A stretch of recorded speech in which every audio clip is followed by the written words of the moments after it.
Hello, fellow adventurers. Get ready to embark on an epic journey into the fantastical world of The Damsel Gauntlet, the first book in the Gretchen's Misadventures series by P.A. Mason. Welcome back to my channel, your go-to destination for all things magical. Today we're diving headfirst into a tale filled with daring quests, mythical creatures, and a good dose of mischief. So grab your swords and spellbooks, and let's unravel the enchantment of The Damsel Gauntlet.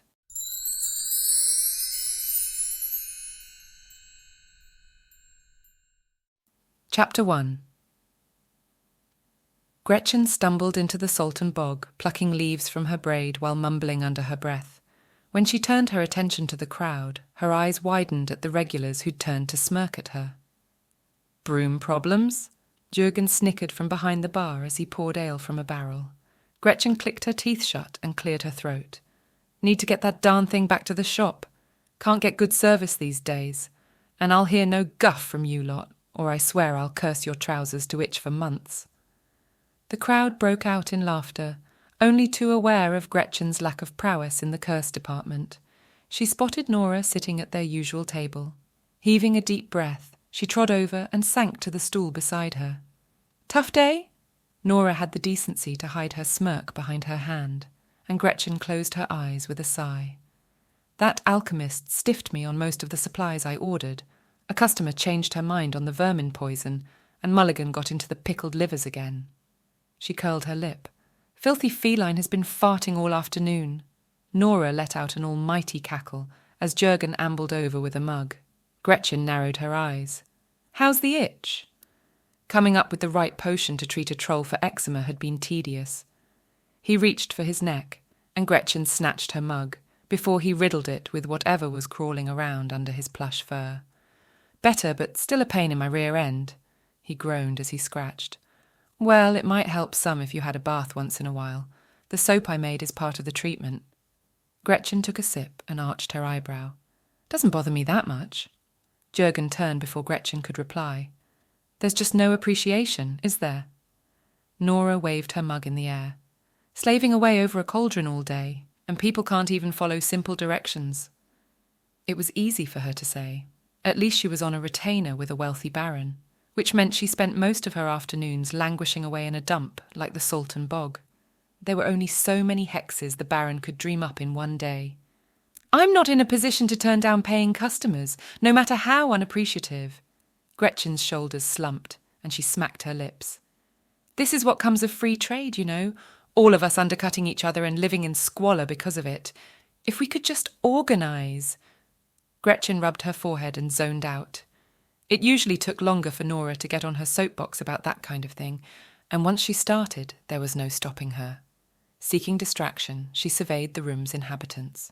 The Salton Bog was known as the hangout for society's undesirables, the ones normal folks had a use for but wouldn't be seen in public with. A ghostly crew was in their normal spot, emphasising their points with ethereal mugs, and a merry band of gnomes looked like they'd knocked off early from the mines. The pungent smell of ogres flavoured the air, but they were mostly harmless unless they got into the brandy. And that's the point, really. Without us, they'd be lancing their own boils and— Gretchen frowned and followed Nora's gaze to the door. A squad of guardsmen sauntered in, looking down their noses. The guy with the feathers in his helmet puffed himself up and cleared his throat. We're looking for the witch who calls herself Gretchen. Gretchen sat a little straighter as the crowd turned to her. Swallowing, she stood, her mug still in hand. Listen, if this is about that alchemist, I can assure you— You are Gretchen from the classified? Gretchen blinked. A guard handed a newspaper to the guy in front, and he cleared his throat again. Services for hire, Gretchen the witch. I can be anything you want me to be. Your greatest desires. Whoa there, buddy. Listen, I was having a hard month and bills need to be paid. The king requires your services. The tavern went dead quiet and Gretchen's cheeks burned red. Well, I mean, I'm a royalist as much as the next person. But truth be told, I'd had a few too many witches' brews that night and got a little carried away. It was all too much for the patrons whose smothered snickers turned into giggles. The guard sighed. It is not a request. You can either come with us or we can cuff you and tie you to a horse. Gretchen glanced at Nora to implore for help, but found her gawking with glazed eyes at the guys with spears. "I see. Well, I hope he doesn't expect a freebie." Gretchen thumped her mug on the table and glared at the entranced audience as she followed the guards to the cobbled street. She wasn't sure what was more humiliating, that her barfly buddies found out about the listing, or that the guards knew that the less-than-savoury tavern was the best place to find her. "Will you be flying?" The guard nodded to the broom rack where her sorry excuse for a vehicle still had a tree branch tangled around it. Gretchen considered taking Nora's, but decided against it. She'd never hear the end of it if she crash-landed and broke something. It wasn't like anyone would take her broom. The darn thing was a health hazard.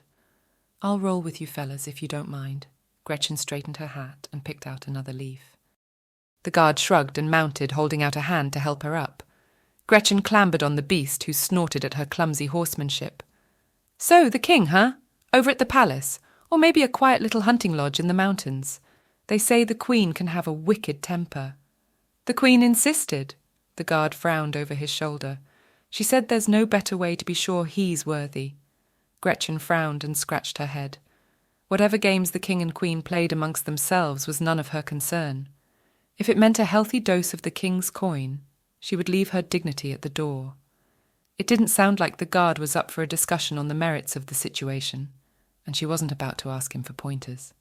She did her best to hold steady atop the beast, and stared at the scenery passing by. The cobbled road led steadily toward the city proper, where buildings crowded around the stone wall of the palace. Her eyes drifted toward the mountains in the background, where the outlines of towers stood sentinel against the setting sun. With peace throughout the countryside, the amount of industry in the past few years was mind-boggling. She preferred the peace and quiet of her ramshackle cottage nestled off the beaten track. Gretchen snapped out of her reverie hours later when the guard gave her a sharp nudge with his elbow. They were in the castle courtyard, surrounded by the comings and goings of servants in livery, and Gretchen slid from the horse with barely a stumble. Through the servants' entrance, he thrust his chin toward a small door away from the main gate. Gretchen tapped her nose and winked. "You can count on me to be discreet." The guard rolled his eyes and led his horse toward the stables. Gretchen hitched up her knitted hose and marched to the door, where a footman lingered on the step. "The witch, I presume?" He eyed her askance. "Gretchen at your service." She proffered a hand, and he cleared his throat. "Come along. Best get you out of the way before the dinner service finishes." Gretchen followed him along narrow corridors and sidled past maids hauling sheets and buckets of water. The footman kept up a fast pace, and Gretchen kept her mouth shut. When he opened the next door, the hallway became wider with plush carpets underfoot. She gawked at paintings and rich textiles on the walls, and bumped into her guide who'd stopped in front of a lacquered oak doorway. "The king will come directly after his meal. This is his private reception quarters, as I'm sure you'll understand." He waved her in and ushered her toward a pair of velvet sofas. "Now, I don't have time to watch over you, but know this. We keep meticulous records of the valuables in the castle. If anything were to go missing, we know where to find you." Gretchen dropped onto the sofa with a sigh. "Gotcha. You'll find the place just as you left it. More or less." The footman curled his lip before flouncing out and closing the door behind him. Gretchen wriggled further into the soft cushions and leaned her head back, relishing the comfort after spending hours bouncing up and down on a horse's rump. After a few minutes, her thoughts wandered. Frowning, she stood to inspect the room, looking for clues about the man who summoned her. Tapestries, which looked as old as the hills, dressed the walls, and the furniture, though opulent, was sparse. A small desk with writing implements stood by the window, and Gretchen rifled through the drawers to look for something insightful. Finding only blank paper, she sighed and crossed to the mantelpiece where knickknacks took pride of place, mostly delicate porcelain figures aside from a crudely carved soldier. As she picked it up, she caught sight of herself in the mirror hanging behind it and startled. "Holy smokes! This is bad, even for me." Her pointed hat had taken a battering on her flight to the Salton Bog, and a few twigs still tangled in her braid. The ride to the castle left dirt smudged on her cheeks, and creases marred her dress after hitching it up to sit astride the horse. She tossed the hat aside and untied the ribbon to rebraid her hair. She had flipped her locks over her head and was shaking out the remaining debris when she heard the door open and a deep voice barking orders. Gretchen straightened and pushed her hair out of her face, dropping into an awkward curtsy as the king's eyes fell on her. "Your Majesty, what is your pleasure?"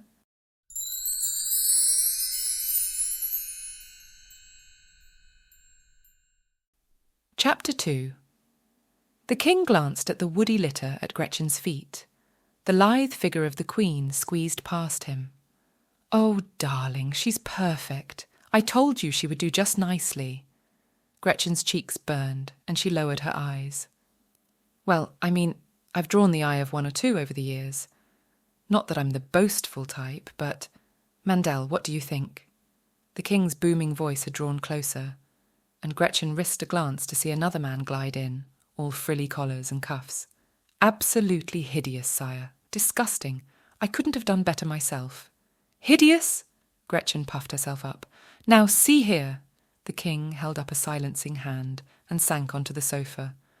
"I'm sure you're wondering why I summoned you. It is a matter of absolute discretion, and we require a witch capable of putting on a good show." Gretchen hugged her arms and frowned. "I'm not accustomed to an audience. Now, despite what wild rumours you may have heard, your only audience will be the prince himself and the scribe of the realm. We need these things documented for the history books, as I'm sure you can appreciate. A momentous occasion, the moment he rescues his damsel in distress." The king grinned. Gretchen's mouth worked, and she looked to the queen for confirmation. She tipped her wineglass toward her with a wink, and Gretchen swallowed.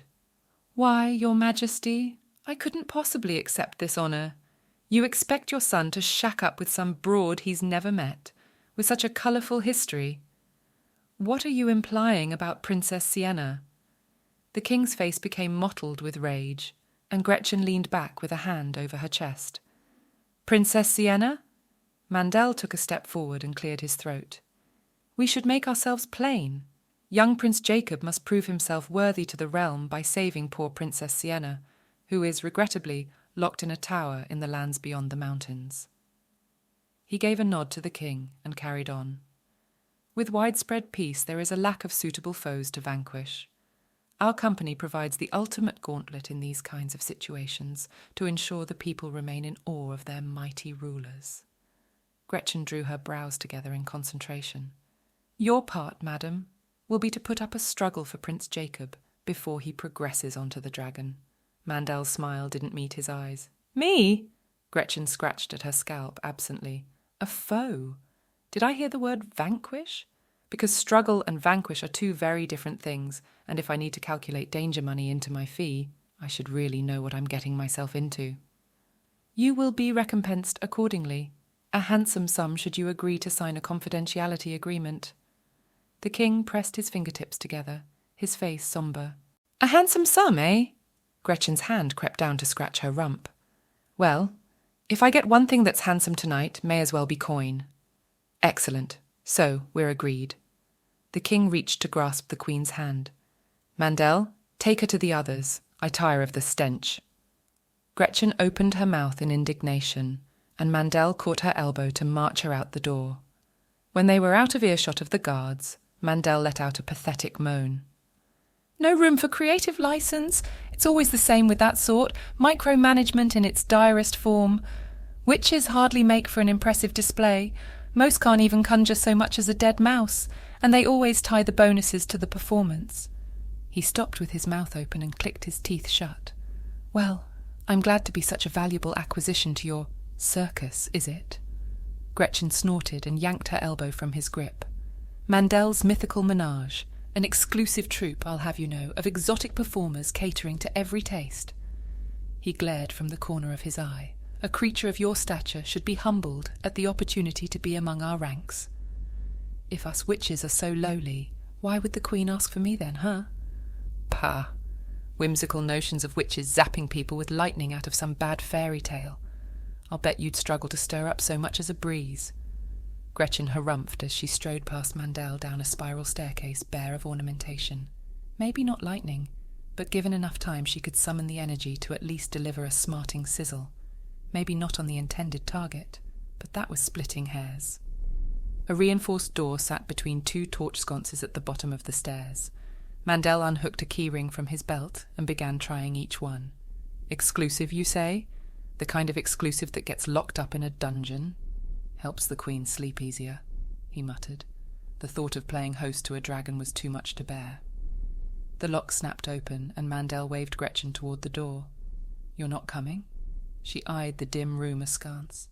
I'll be up into the early hours, catering to the fancies of your benevolent rulers. You should count your blessings, your part will be easier to play. Gretchen shrugged, strode through the door, then jumped when it slammed behind her. Without the torches, the room was near black, and she rummaged around in her pouch for something useful. She made a point of keeping a kit on her person at all times, and the charmed light bottle had come in handy on more than one occasion. When she'd left the tavern, she hadn't imagined being whisked away for more than a night, but it wouldn't be the first time she had to ride out a few days in the same underwear. With a muttered incantation, a pool of light spread across the floor, and squeaking rats scuttled in the dark corners to keep out of view. Another door stood on the far side of the room, this one unlocked. The bright orange glow caught her off guard, and she held a forearm up to shield her eyes. A deep rumble, reminiscent of a chuckle, vibrated through the floor. Got his witch, I see. The rumbling voice seemed to come from everywhere at once. Gretchen squinted about the room to place it. An orange dragon curled by a makeshift fire in the middle of the flagstones, looking at her expectantly. Gretchen blinked. It wasn't every day one stumbled on a dragon, and from the lack of lustre on his scales and the scars on his ears, that one had seen better days. Ah-ha! So you must be the big guy. Gretchen cast around, her eyes falling on a pile of goblins sleeping on top of each other. And who are they? The supporting cast. They will play their part in the first of the trials. The dragon's eyes twinkled with something close to mirth. My name is Virag. And you, witchling? Gretchen sank to a stool by the fire and held her head in her hands. Gretchen, witch for hire. You don't seem happy to have earned a commission. The rumbling chuckle resumed. All's I know is, 1 minute I was having a quiet drink at the Salton Bog. Gretchen waved her arm. The next, I'm being called hideous by the royal family and frog marched to a dungeon. None of us can afford to be precious in the entertainment industry. Virag's tail snaked across to rest on Gretchen's shoulder. I think you'll find the bonuses more than fair. Gretchen frowned at the tail and scooted her stool further from the fire. Bonuses? Upon the successful rescue of the damsel in distress, with a heroic account of his deeds. Virag winked, which means we need to make it look believable. Gretchen screwed up her face and shook her head. Now wouldn't the damsel in question tell the little upstart that it was a set-up? The chuckle turned to laughter and Gretchen gripped the side of the stool. She, of course, has no idea. We kidnapped the girl a month ago. Hold up there! Gretchen stood with her hands on her hips. You're telling me you folks capture unsuspecting princesses, lock them away, and negotiate a fee to have a prince come and bust them out? What about the girl's parents? Wisps of smoke escaped Virag's nostrils. After hearing word that their precious daughter has been so valiantly rescued, they agree to a swift marriage and continued friendship between our monarchs. That's the most messed up thing I've heard all week. Gretchen held the bridge of her nose. And that's saying something after all the hoo-ha with that drunk dwarf gate-crashing that funeral. Think of us as emissaries of peace in the lands. Virag puffed himself up, his head looming near the ceiling. Without our matchmaking services, things would quickly fall into ruin. Bickering about dowries, squabbles about who is fit to marry whom. It would be disastrous. Gretchen opened her mouth to speak, but thought better of it. Besides, our kind merits fair recognition for the part we play in maintaining a balance in these fair lands. These kinds of talents deserve to be fostered. Patrons of the arts are scarce these days. All right, I get it. Gretchen waved an arm. Far be it from me to be a moral compass on this kind of thing. But what is it exactly that I'm supposed to do? We have a script. The dragon stretched his neck. Completely choreographed. You'll threaten him, then he cuts you down. Our job is to make it believable. Cuts me down, Gretchen narrowed her eyes. And how likely is it that I'll end up vanquished in the process? Virag's eyes darted, and he lowered his head to the floor. The company takes its employees' safety very seriously. Accidents are few and far between. I'll expect danger money, you hear? Gretchen held her finger up in warning. When I came up here, having a prince thrust his sword at me wasn't what I had in mind. Well, maybe not quite what I had in mind, but you get what I'm saying. Ruse or no, if he expects to cut me down, I have no intention of sticking around to be stitched back together. We have the very best in the illusion business at our disposal. Vera brushed a talon through the fire. It will appear as though you went up in a puff of smoke.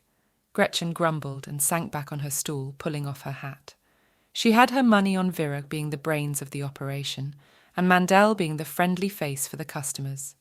She lamented what she'd gotten herself into, and wondered what state she'd find her house in when she got back. Vera lifted his head when she cackled. Something amusing? Well, at least Mulligan should have the liver out of his system by the time I get back. Vera frowned but didn't reply.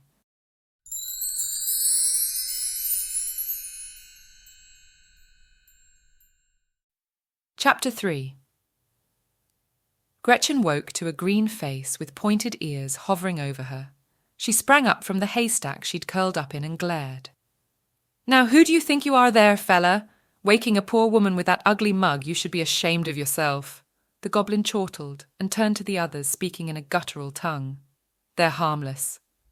Gretchen bumped into Vera as she backed away and jumped. Didn't anyone teach them how to be polite? She ground her teeth at the mirthful rumble. Unlikely. They're known to eat their mother in the nest soon after birth. Gretchen curled her lip. Well, it's probably a small blessing after having those things crawl out your belly. The door to the dungeon swung open, and Mandel wandered in muttering under his breath. We have a signed contract and will move out today. One last fancy, though. They insisted on a wraith. The goblins muttered furiously, and Gretchen stepped aside as Vera blew a cloud of smoke. A wraith? Gretchen frowned. Intolerable creatures. Difficult to work with and unpredictable. Mandel sagged. But we keep one on the books, as it were, for these kinds of situations. Gretchen's eyes widened as the goblin's muttering turned to screeching, and they began pushing and shoving each other. Mandel pulled a goatskin from his belt and threw it in their direction. They squabbled only moments longer before uncorking it and holding it over expectant mouths. Mandel barked a laugh. Goblins, on the other hand, are much simpler to work with. Virag unfolded himself from the floor, and his great taloned foot pressed into the fire, which had burned down to coals. He stamped out the last of the glowing embers and arched his back with a yawn. Seeing the sunshine will be nice after being cooped up for days. Raining, I'm afraid. Mandel pursed his lips. But the prince has gone on a hunting trip, so we must make haste if we are to arrive ahead of him. If this is all a ruse, like you say, Gretchen waved her arm, then how are we supposed to leave without coming to the entire kingdom's notice? Mandel's face lit up, and his brows drew together, with a conspiratorial grin. The way we came, of course. With a flourish, he drew a crystal from a pocket secreted in his coat, which glowed blue. What in tarnation? Is that what I think it is? Gretchen held a hand to her mouth. A portal stone. Virag broke up the pile of goblins who had drained the goatskin. At the sight of the stone, they climbed the dragon's tail to perch on his back. I've only ever read about those things. Worth a damn fortune. Gretchen's eyes narrowed. If you have enough coin to be cruising around with one of those, why are we sticking our necks out for the gentry? Mandel chuckled as he took Gretchen by the elbow and pulled her toward Virag's head. She scarcely had time to scoop her hat from the floor before Mandel got a hand on an ear, and the searing blue light washed away the castle dungeon. It burned, blinded, and tickled just a little in the space in between. Gretchen feared she would lose the breakfast she never got to eat as she spun in an endless vortex. By the time she realized what had happened, she hit the ground with a grunt the wind knocked from her lungs. Am I? Gretchen winced, unable to move. I'm dead, aren't I? The weight on top of her trembled in a familiar rhythm, and she felt the bite of sharp scales against her face. She groaned as the weight shifted and lifted off her. Gretchen blinked against the rain that took its place. Above her was the substantial shape of a dragon's rear end. She curled her lip and took a tentative sniff. Of all the places to end up. Suffocation by dragon butt. She shook her head and pushed herself to her feet. What an undignified way to travel. I'd prefer to take the broom, and that's saying something. She wiped the water from her face and looked around for the others, ignoring Virag's self-satisfied chuckle. They appeared to be in some kind of clearing, and the goblins lay sprawled on the grass, giggling maniacally and kicking their legs. Mandel pushed himself to his feet a few yards away and held his ribs with a wince. Not the most comfortable mode of travel, but it has its benefits. He pointed toward a barn near the tree line with crudely cut fences hemming a few horses in. Our headquarters, if you will. Gretchen squinted, holding her hand up against the rain, which seemed to cut in on a horizontal angle.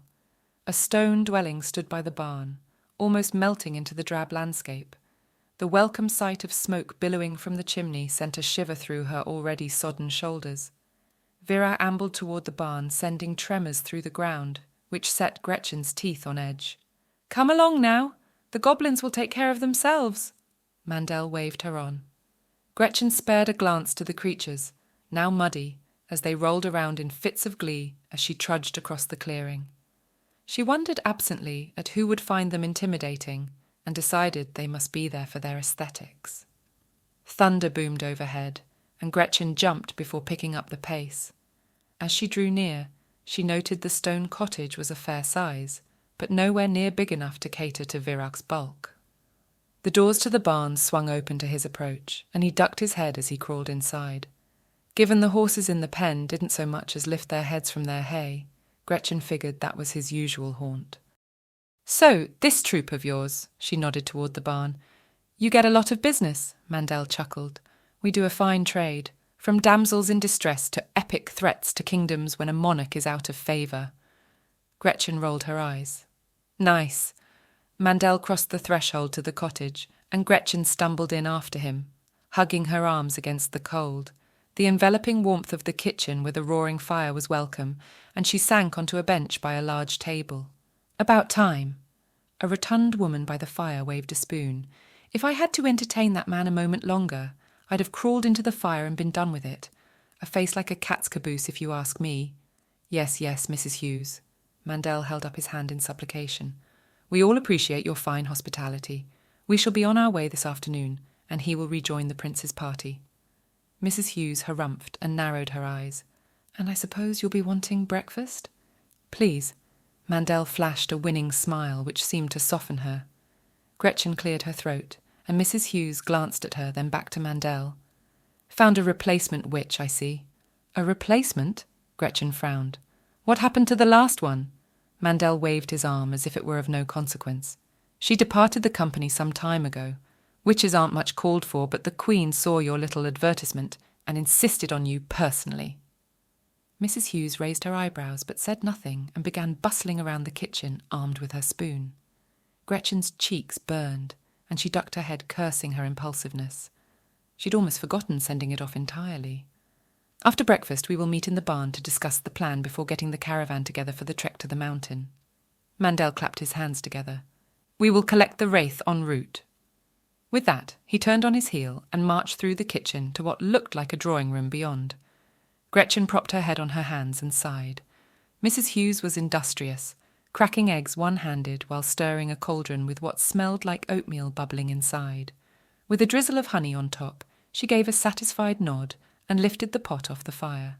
She sat it in front of Gretchen with a thump and gave her an appraising look. "Not much to look at, but if you can convince that pretentious little quill twirler you're up to the task, we may get our bonus yet." "Quill twirler?" Gretchen didn't bother to hide her smirk. "The scribe of the realm." Mrs. Hughes waved her spoon for emphasis and tittered. "He who commits the good deeds of our valiant prince to paper." "He's here." Gretchen sat straighter and looked around. Mrs. Hughes snorted. "Says he needs to capture the essence or some rubbish.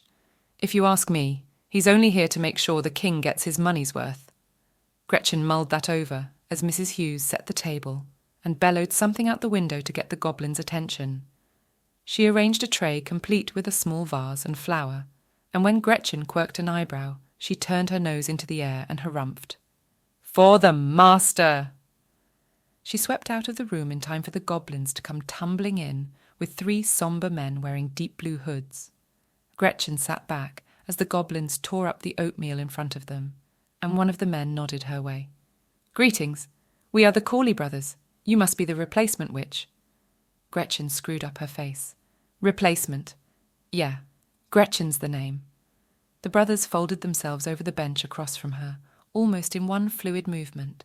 They seemed unperplexed by the goblins, who were by then mostly covered in breakfast and flicking spoonfuls of sticky goop at one another. Gretchen's stomach gurgled, and she reached for her bowl and the cauldron. "So I'm guessing you boys aren't part of the fun, eh?" Gretchen narrowed her eyes at the triplets who each wore smirks. "We are illuminators. Our role is to make this production believable." Her heart sank. Wizards. Lowest on the totem pole, but wizards nonetheless. She ate in silence, ignoring the goblins, who were by then bickering again. Mrs. Hughes returned and busied herself with a teapot and cups. She shooed the goblins out with the business end of her broom and collected their wooden bowls from the table before setting the tea down. "Loathsome creatures," she sighed as she sank down at the table. "I wouldn't complain if the prince vanquished them properly." Gretchen had poured herself some tea and took a sip when Mandel sauntered in. "Come now, no time for dilly-dallying. We must go over the plan and be on our way." He continued out the kitchen door into the rain. Gretchen set her cup down with a grimace, watching the Corley brothers rise silently and follow him. Mrs. Hughes raised her eyebrows and jerked her head toward the door. "Go on then, be off with you." With a sigh, Gretchen trudged into the downpour and held her arm over her face to see far enough ahead to make out the red-painted barn. She saw the Corley brothers round the corner ahead of her and picked up her pace to catch up. They ducked into a smaller door, and Gretchen stumbled over the threshold. Inside was the strangest barn she ever saw. Gawking, she cast around at the walls painted black, and the floors which looked like stone instead of bare dirt. Spikes hung from the rafters, and Virag stood underneath one, rocking back and forth to scratch his back. His big tongue lolled out his mouth, and his eye held a dazed look. Gretchen held a hand to her mouth to smother a giggle. Trestle tables lined up to the side, and Mandel crowded around them along with people in homespun clothes. They scattered as the Corley brothers approached, and didn't meet Gretchen's eye on the way out. "Who are those guys, then?" Gretchen jerked her thumb over her shoulder. "Stage crew," Mandel barked. Gretchen shrugged and glanced at the map on the table as she got closer. Mandel wielded a stick of chalk and was furiously marking a trail on what looked like a mountain ascent. At the sound of the door opening behind them, Mandel's head snapped up, and Virag ceased scratching. Gretchen turned with a frown. The scribe of the realm held his nose up in the air, despite looking like a disgruntled, wet cat. He reached into his cloak with a flourish, producing a book and quill, saying nothing as he crossed to the table to sneer at the map beside Mandel. Virag turned and puffed himself up, a sharp contrast to the itchy beast he was a second ago, his whole countenance menacing. Mandel cleared his throat. "The goblins," he glanced at Gretchen, "are the first trial the prince must face. We will locate them along the forest trail at the bottom of the mountain." "Gotcha!" She narrowed her eyes at the scribe, who was already scribbling away. "From there lies both an abandoned fort and a cave before the bridge across to the damsel's tower." Mandel scrubbed a hand over his face. "Virag will lie in wait at the bridge where the final battle takes place." "Well, I can tell you right now, witches are no good at caves." She glanced around at the faux cavern. "Why, my great-aunt Esme took it upon herself to set up camp one night by the mouth of one, and was never seen again. If you think... You'll be based in the old fort. The wraith will be in the cave." Mandel pointed along the map, and Gretchen rubbed her chin. "So I'm number 2 then. I can live with that.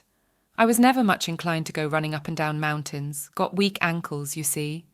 Mandel's face burned red as he nodded imperceptibly toward the scribe.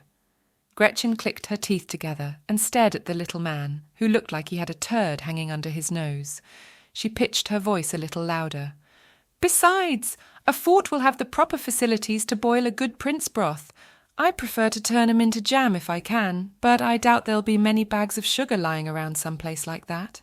Mandel hung his head and gave it a shake. The Corley brothers sauntered off toward the back of the barn, smirking, and the goblins came tumbling in behind them in a rolling pile of hissing and spitting. Gretchen cringed. Prince Jam was hardly the stuff of epic sagas. We will be on the road in an hour. Mandel puffed himself up. We can iron out the details en route.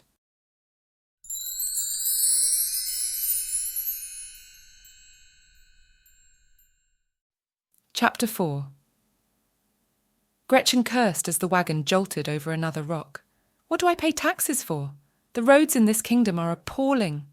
She rubbed the small of her back and winced. The rain had cleared on their slow journey north toward the looming mountains, but her damp clothes left Gretchen in a foul mood. Not for the first time she wondered why she didn't go ahead with Virak and the portal stone.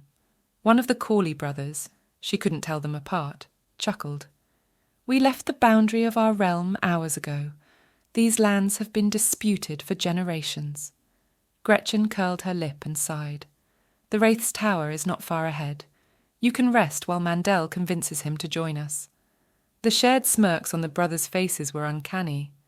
Why is this Wraith guy such a problem?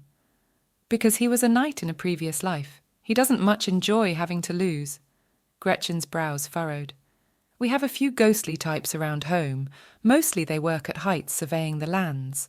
Only do it to afford the ethereal booze they brew up north. Gretchen rubbed her chin. I doubt there's a local watering hole around here. What is this guy's currency? That's the trouble. Unlike most wraiths, this one longs to cross over. Seems to think if he can redeem himself, the afterlife will welcome him over to be with his fair lady. Mandel promised him a brew last time to expedite the process. But that's impossible! Gretchen almost toppled as the wagon fell into another rut. And after pulling that stunt, Mandel thinks he can win him over again. The Corley brothers' eyes flickered, almost as one behind her, and Gretchen turned on her bench seat. The scribe had urged his mount to fall into step beside them, and an open book rested in the crook of his arm. She turned back to the brothers, who had fallen into silent stares. So, when are we going over the flashbang stuff? Not that I can't handle myself, mind, but those things are dangerous. Another of the brothers cleared his throat and spoke in measured tones. We have prepared the supplies for travel in those crates. He nodded toward a wagon at the back of the line. It would be irresponsible to handle them out in the open air. Once we get to the fort, we will go through the instructions. The hair prickled at the back of Gretchen's neck, and she swiveled to stare at the scribe who scratched away with his quill. He looked up at her with narrowed eyes. Anything I can help you with, bucko? Gretchen sat straighter and glared. I am capturing your likeness, his voice was crisp, for the historical accounts. Gretchen bristled at his tone and waved a finger in front of him. It's people like you that give witches a bad name. One of these days you normal folk will realise how much we contribute to society. It's like Nora says, we approach the crossroads. Mandel trotted up on his plump pony and gave Gretchen a warning look before addressing the scribe. If you are to rejoin the prince's party, we must part ways. I trust you have all that you need? The scribe sniffed in Gretchen's direction and snapped his book shut. It will have to do. 10 years from now, the prince himself will remember his deeds precisely as I have written them. He urged his horse into an easy canter, and Mandel held up a hand before Gretchen could call after him. It's his account that delivers our bonus. State-sponsored propaganda, Gretchen muttered. Yowls erupted from behind the party, and Mandel sighed. At least the goblins held it together until he left. Gretchen turned and held her hand up against the glare. A green lump of tangled limbs raised a cloud of dust behind the last wagon. She chuckled and shook her head. I don't know how those guys survive out in the wild. They should have wiped themselves out by now, carrying on like that. It was one of the Corley brothers who educated her. Mountain creatures, out in the wilds. Hardy, but there are high fatalities in family groups, offset by high fertility, of course. He smirked. Typically, they roam solo to hunt. Yeah, well, all's I'm saying is that if this prince were clever, he'd throw a bone their way and let them fight to the death before moving on. Another of the brothers reached into his cloak and produced what appeared to be a small leather ball. Standing, he took aim and threw. The explosion left a cloud of purple smoke, and the goblins sprang apart, circling the impact zone. Gretchen held a hand to her stomach as she cackled, tears stinging her eyes. The goblins began pointing and conversing in their guttural tongue, appearing mystified at the strange assault. Glancing back at the caravan, they slunk back to trot quietly alongside the wagons. Another rut in the road jostled Gretchen on her seat, and the wagon halted. The driver peered over the side and cursed. Gretchen paid no mind to the driver speaking in animated tones with Mandel as she climbed down from the wagon holding the small of her back. A walk would do her good. At the rate they were going, they would deliver her to her station a cripple. They'd reached the fork in the road, and dust on the left-hand side told her which way the scribe had gone. The other path looked less worn, overgrown with verdant green. She rubbed the muzzle of the horse leading the trail of carts and wagons. It looked relieved to rest while the procession had stopped. "Where is this wraith hold up anyway?" she called to the driver. "A ruined tower a few miles yonder." He pointed down the overgrown road. "And if we don't make haste, we will probably have to make camp there tonight." His rounded eyes told her he didn't relish the idea, and Gretchen pursed her lips. Sometimes she thought the relations between magical and normal folk were in a sad state of affairs. Nora would be livid if she knew what she was up to. But coin was coin, and a witch had to eat. Voices called out behind them, and as the driver pushed forward, Gretchen narrowly avoiding the turning wagon wheel heading toward her. She eyed the seat next to the driver, but decided against it, choosing to walk on her own for a time to clear her head, wondering at how she always ended up in those kinds of predicaments. She was somewhere far away in her own reverie when shouts from the drivers snapped her attention back to her surroundings. A crumbling tower missing its top half stood in a small clearing, vines entombing the stone blocks. The path ended at the entrance, its wooden doors long rotted away, and tumbled blocks made for a minefield within 20 feet of the building. What a way to spend the rest of eternity! Gretchen halted with her hands on her hips. Fixer-upper is an understatement. What a dump! The wind picked up around her feet, and she turned to see the rest of the group battered by an invisible force. A howling came from all around, and the skies darkened. Gretchen held onto her hat and crouched by a segment of wall. "You dare set foot here, Mandel!" Mandel's pony seemed propelled forward to the entrance. The man himself battered away the frothy lace at his collar, which whipped his face, his hat long gone. A dark shape emerged from the doorway. Gretchen squinted to make out the form of a knight in a full suit of armour. He stood with a hand resting on the hilt of his sword, his chin thrust upward. "Sir Courtenay," Mandel seemed to have his collar under control. "I beg a word, nay, a proposition." The wind settled around the caravan, and Gretchen saw the goblins cowering inside a wagon. "A proposition is what you made last time." He glared beneath bushy eyebrows, his long moustaches puffing up as he pursed his lips. "You, sir, are a charlatan." Mandel held up his hands and scrambled off his mount. "A misunderstanding, no more. Did you not enjoy the ethereal elixir?" Gretchen smirked as the knight's cheeks darkened. If wraiths could go purple, he'd have looked like a beetroot by then. "You promised an end to my misery on this plane of existence. Instead, you brought me swill." Now. A good brandy always puts an end to my misery. Top-shelf stuff it was, cost me a pretty penny. "Leave this place," Sir Courtenay bellowed. Gretchen screwed her face up as the wind swirled and stumbled toward the pair, hand clamped to her hat. Mandel braced himself against the gusts with eyes clenched shut, and Sir Courtenay turned his attention toward Gretchen. "You bring this hag into my presence? More empty promises of seeing my fair lady beyond the veil?" Gretchen paid him no mind, and narrowed her eyes as she waved a hand through his midsection. "Get your vile hands off me!" The distraction halted the maelstrom around them, while Gretchen circled around the knight, rubbing her chin. "Interesting. How long since—" Gretchen twirled her finger in the air. "You're passing." The knight glanced at Mandel, eyes wide, then scowled back at Gretchen. "That is none of your concern. I won't be fooled a second time. Be gone, the lot of you." Before he could summon more inclement weather, Gretchen thrust her hand into his chest and felt around his form. She chewed her lip and stared into the distance as she focused. "Mandel, have your crone unhand me." "Why, this is common assault." "You're no more substantial than the dead guys I know." She grimaced as she wrenched her arm out and shook off imagined muck. "And they can't do the whole tornado apocalypse thing. Can't say I know much about wraiths, but I suspect that's the only difference. A ghost with party tricks. Sir Courtenay puffed himself up and loomed over Gretchen. You compare me with a common ghost, the champion of the realm? My noble deeds elevate me well beyond the spectres of normal folk.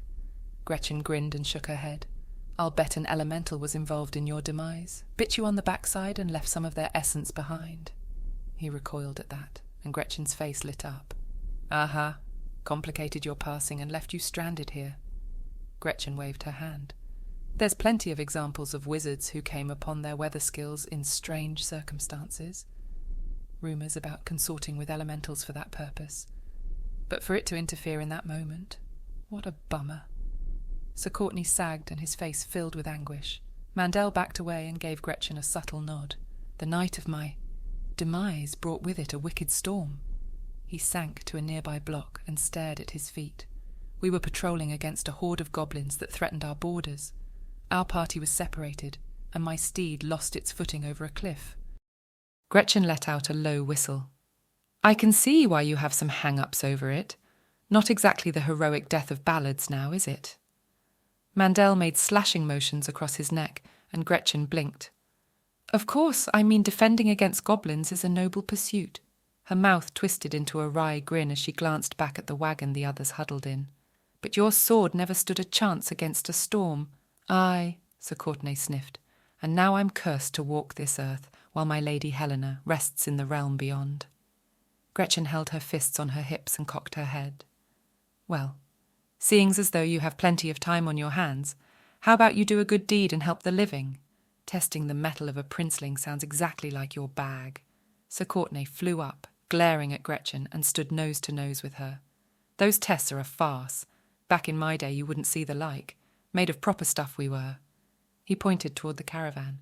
This is no more than a travelling circus, a mockery of true bravery. Gretchen waved a hand and rolled her eyes. You're a knight, the sole occupation of which is making the monarchy look good. Besides, if you want to know more about your condition, you'll need a bag of gold. Gold? Sir Courtenay frowned. Gretchen turned to the caravan and smirked at the Corley brothers, who sat together with stony expressions. Well, those pretentious types up at the Wizards' College hold their secrets close. She clucked her tongue. Unless there's gold involved, then they'll whisper sweet whatever you'd like in your ear all night long. She chuckled at the triplets and turned back to Sir Courtenay with an eyebrow cocked. Are you saying they can restore me? Hope shined in his spectral eyes. Nothing of the sort. Witches and wizards don't share secrets no matter how much gold is splashed around. But I'll warrant they'll have something to say on the matter. If there's one thing those twerps are good for, it's talking. Gretchen gave that a moment to sink in, then stretched her arms overhead with a yawn and dropped to a pile of blocks. This performance, she waved her arms, sounds stupider than anything I've ever heard. But they might be right, you know. Peace in the land. Lazy kings who couldn't tell one end of the sword from the other. It might just do this young princeling some good to crap his pants before he earns a crown. Sir Courtenay's moustaches twitched as he fought a smirk. Gretchen broke out in a wide grin. See? I bet a guy like you used to make 3 people crap their pants before breakfast. Mandel had circled behind the knight and was pantomiming frantically. Gretchen coughed. Look, we won't let this kid off easy, okay? We'll test him out good and proper, throw him into a chasm if he doesn't prove to be worthy. Sir Courtenay tapped the tips of his gauntleted gloves together and nodded. Our interests cross paths again, Mandel. He turned to sneer at him. But I won't be fooled again by the likes of you. By any of you.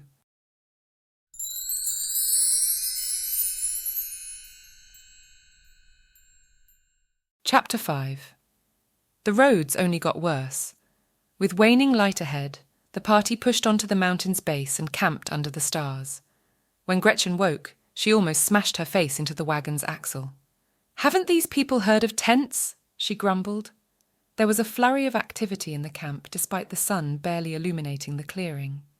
Gretchen crept into the woods muttering about the size of her bladder. When she returned, she followed her nose to the smell of strongly brewed coffee. One of the drivers poured small cups from a well-worn kettle and looked up at her with surprise. Up already? He proffered a cup to her. Well, this isn't exactly a fine hotel. I feel more tired now than I did last night. She took a sip and groaned. What I wouldn't give for some of Nora's tea, but this is almost as good." Her complaint earned a snicker from the driver, and Gretchen pulled a crate closer to the fire to warm her feet. "Where are the others?" "The Corley brothers have moved on to set up their equipment. The Wraith left soon after everyone went to sleep." Gretchen eyed a spot under the larger wagon where Mandel appeared to be snoring, and spotted the goblins up a tree of all places.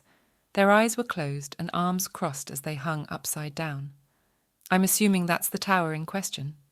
She nodded beyond the camp where a mountain loomed, and a stone tower stood proudly at its summit. "It's closer than it looks. The mountain is disorientating." He shuddered. "It's no coincidence this is disputed territory. Neither side really wants to patrol the area." Gretchen's brows knitted together, and she sniffed the air, testing for magical interference. There was nothing about the place that seemed charmed. "So, seeing as though nobody is interested in explaining this whole sham to me, can you shine some light on how this will work?" The driver sat on a nearby log and swept a cursory glance across the camp.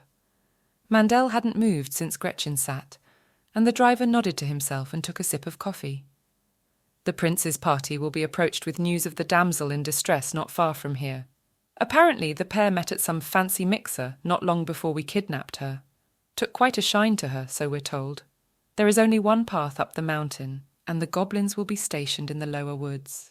He curled his lip.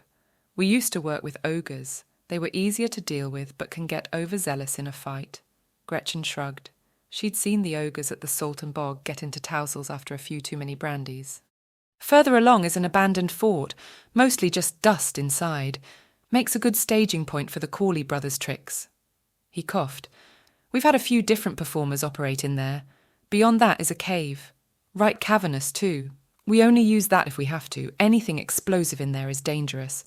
And it's right next to the bridge that takes the prince over the chasm and up the tower to his fair lady." "Where Virak lays in wait." Gretchen tapped her nose. "I guess what I'm asking, though, is how your performers keep from getting skewered." The driver barked a laugh and waved his hand. "That's the easy part. Fish guts and goat's blood along with smoke and mirrors." Mandel called to the crew as he crawled from underneath the wagon, and the driver scuttled away. It seemed Mandel had overslept, and he was flapping his arms at someone who was checking the horse's hooves. "Fish guts, eh?" Gretchen took a sip of coffee. "Well, if that's all it takes to fake one's death, I should really take a closer look at my insurance policy. What do you think, Mulligan?" Gretchen glanced at her feet and blinked. The thought of what the scruffy creature would be up to in her absence left a sour feeling in her gut, but she missed him sorely. "Who is Mulligan?" Gretchen startled and turned, almost upsetting the crate she was sitting on. Sir Courtenay loomed over her. "My cat," Gretchen sighed. "Say what you will about him, but he's a good listener." Sir Courtenay eyed the surrounding grass askance and blinked.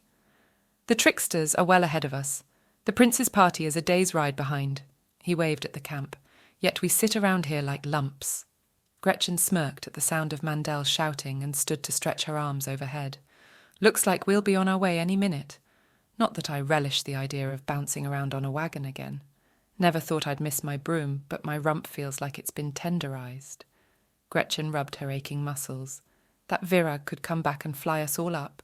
What kind of dragon needs a portal stone to get around anyway?" Sir Courtenay's eyes softened at that, and his face took on a wistful set. "Ah, the mighty fire drake. He was around back in my day, you know. We never dared to disrupt his mountain, and for the most part he left our stock alone." He drew a sharp breath through his nose. "He has fallen far from valour to take part in this kind of nonsense." Mandel's voice rang among the camp, and the first of the wagons creaked into movement.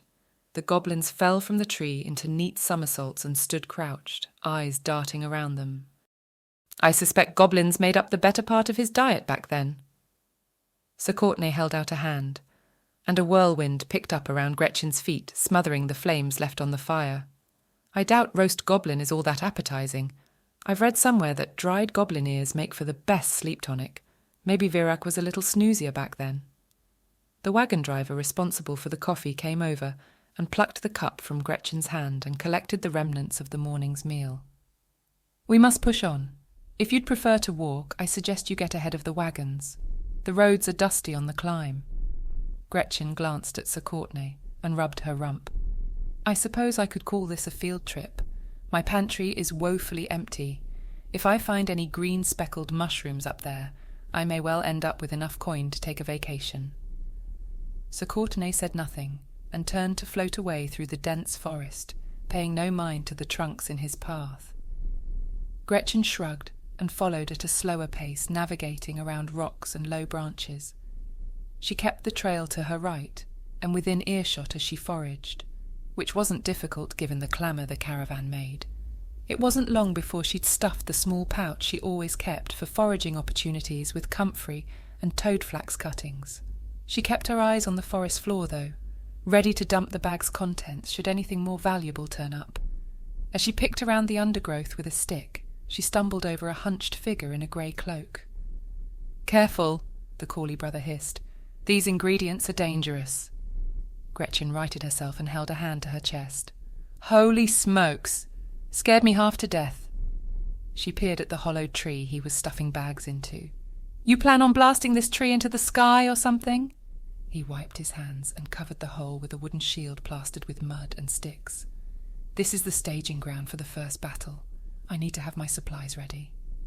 A snuffling accompanied a gentle tug at Gretchen's hand, and she snatched the bag away from a goblin who had half a stalk of toadflax hanging from its mouth.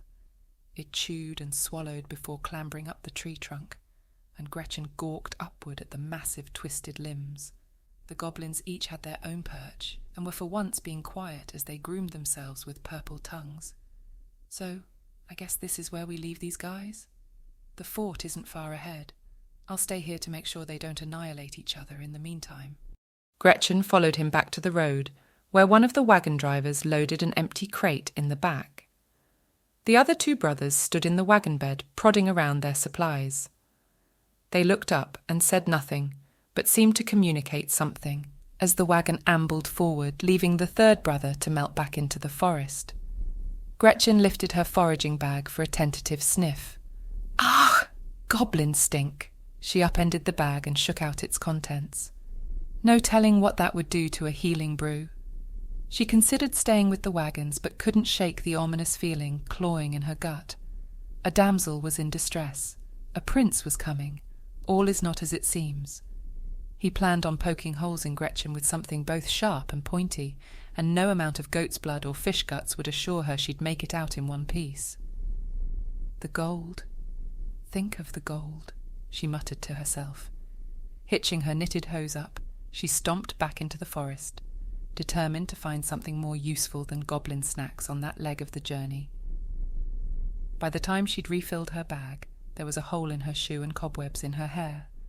Gretchen had a feeling there might have been a spider crawling underneath her hat and was clawing in her braid for the culprit. She had no idea how far she'd drifted from the party in her foraging, but at least she'd found some yarrow, and if she could make a decent batch of Queen of Yarrow. "I think you'll find the mushrooms you are after over yonder." Sir Courtenay jerked a thumb over his shoulder. Spider forgotten, her face lit up, and she trod straight through the wraith and peered down a small ravine where trees clustered close together. Paying no mind to the knight's protests behind her, she slid down the slope and sniffed at the damp air.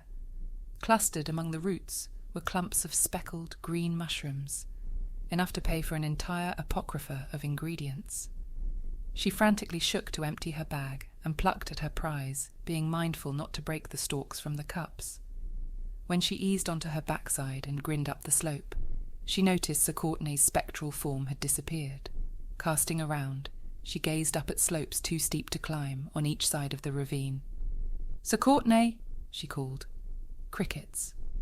Blinking a few times, she pushed herself to her feet. "Little help here?" When no response came, she scowled and reached to a tree root winding down the slope. It was slick to the touch, and the lichen slimy. It wouldn't offer the kind of purchase needed to haul herself out. Darn it. Should never have trusted that spookster. Why, when I find him, I'm going to give him a piece of my mind. With clenched teeth, Gretchen dropped her bag of mushrooms and regathered the discarded yarrow from the forest floor. From a pouch hanging from her belt, she retrieved the field kit she kept on hand for times like these. "Down a hole, now let me see." She narrowed her eyes at the tiny corked vials strapped into the leather case and bit her lip. It looked a little light on account of the alchemist holding her to ransom on supplies, and nothing stood out as particularly useful.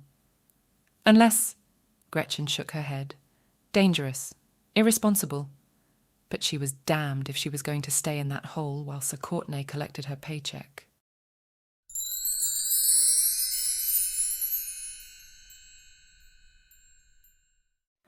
Chapter 6. She landed in sight of the old fort, coughing purple smoke and wheezing.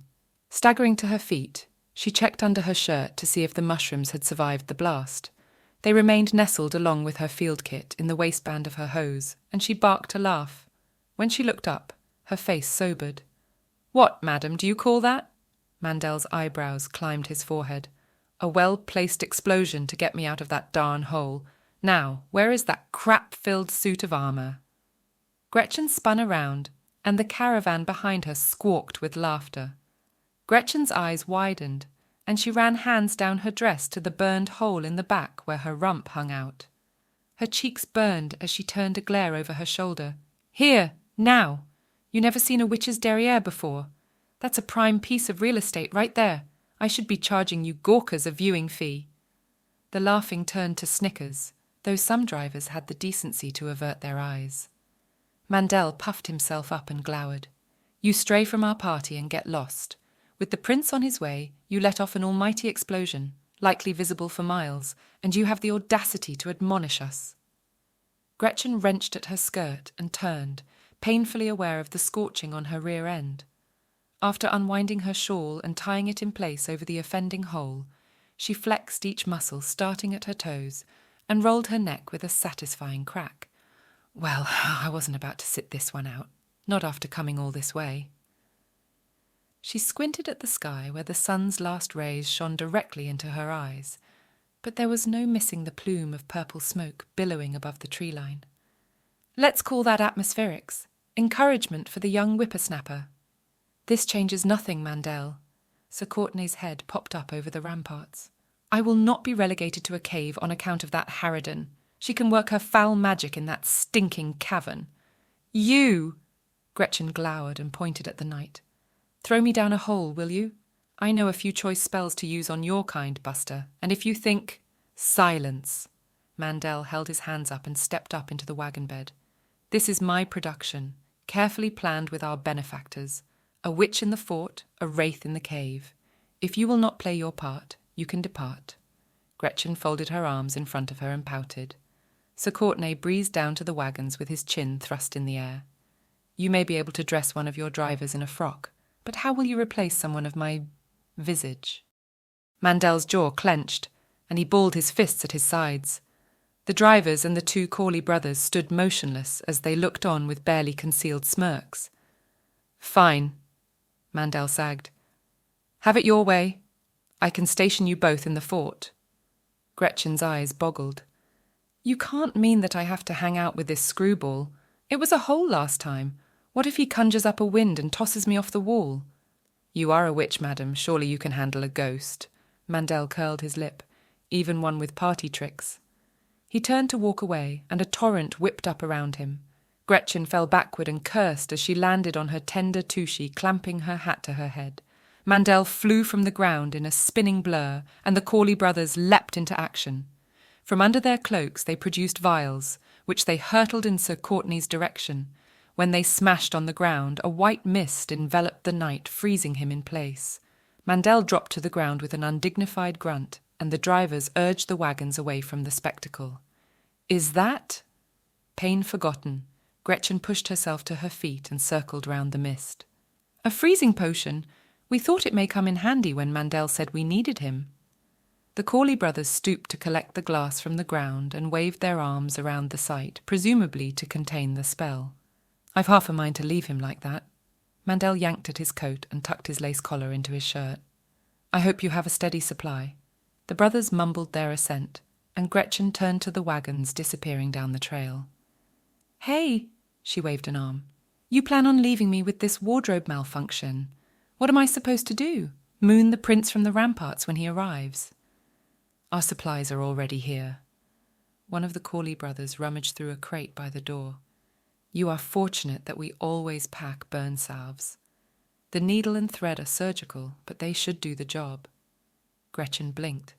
Burn salve? Surgical equipment?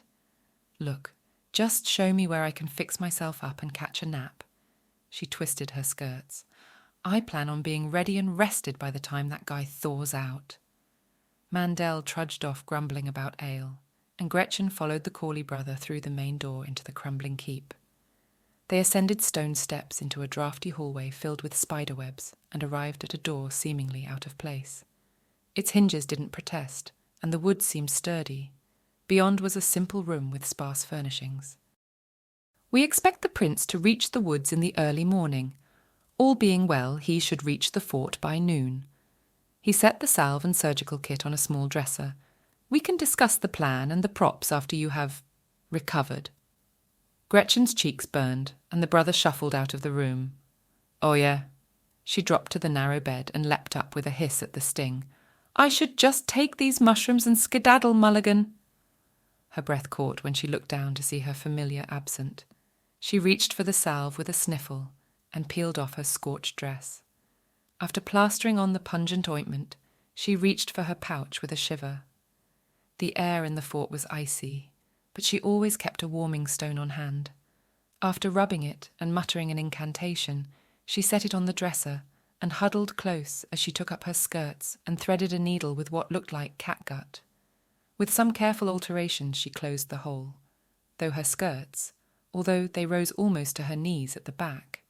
Her hose was more forgiving, but she hung them over a ladder-back chair to save her smarting rear end while she rested. The warming stone soon had the small room toasty, and Gretchen's eyelids drooped. Secreting her bag of mushrooms under the bed and tucking her pouch in her hat, she stretched across the straw mattress on her belly and nuzzled into the pillow. When she opened her eyes again, the room was pitch black and stifling. Fumbling around for her hat, she stubbed her toe on the bed end and bit back a curse. She scooped up her hat and felt around her pouch for the familiar stoppered jar.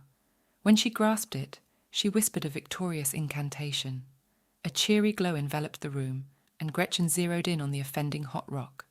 The tabletop underneath had scorch marks burned into it, and she waved a hand over it with a murmur. She sank back on the bed, and her eyes widened when she remembered her injured condition. She wiggled her sitting parts on the mattress in surprise. Well, hot dang, she croaked. Those boys must know what they're doing to brew a salve like that. She held her parched throat and swallowed with a grimace, then snatched her hose and skirt from the chair. After lacing her boots, she strode with purpose into the hallway and crept down the stairs. There must be a well down here somewhere. She held her luminescent jar ahead of her and startled when she stepped into the open air. Sir Courtenay remained petrified in the white mist, which gave off an eerie phosphorescence and brightened as she got closer.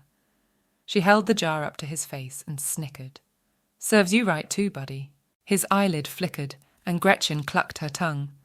As her fingers neared the enchantment, they grew cold and slowed. She snatched her hand back with a frown. I need to get me some of that. If I can filch enough of it, I could probably replicate the recipe. With a small sigh, she turned from the night's icy enclosure and circled round the fort looking for a source of water. What she found was a stinking well, which seemed to have its fair share of birds decomposing in its depths. She groaned and traversed back into the fort in search of a wineskin. The wagon driver seemed to know what he was talking about when he said the fort was mostly dust. The kitchens held an assortment of rusted-out cauldrons and kettles, and the pantry beyond was host to a colony of mould. Certain that the party weren't stranded without sustenance, she tracked through the vacant rooms in search of the crates that she'd seen stowed with care on the wagons. With the ground floor clear, she eyed a set of stairs leading underground and huffed. That'd be right. I'll bet those trumped-up entertainers are curled around their stash. She crept down the stairs, shielding her light jar to keep the glare from travelling. Underneath, the space opened across bare dirt floors with foundation pillars holding the fort above. 2 bulging hammocks hung between a pair of pillars, and the only light emanating was from Gretchen herself. Crates littered the floor with lids pried open, and Gretchen tiptoed over to fetch a full wineskin and a wrapped loaf. She was almost clear when one brother mumbled in his sleep. Wincing, She froze and counted to 20. Assured by the sound of heavy breathing, she hustled up the stairs and onward to her bastion on the first floor. Another doorway caught her eye as she approached her room, and she took a swig of spiced wine, considering. Curiosity won out, and she tentatively pushed it outward. Like the other door, it made no protest as it swung open.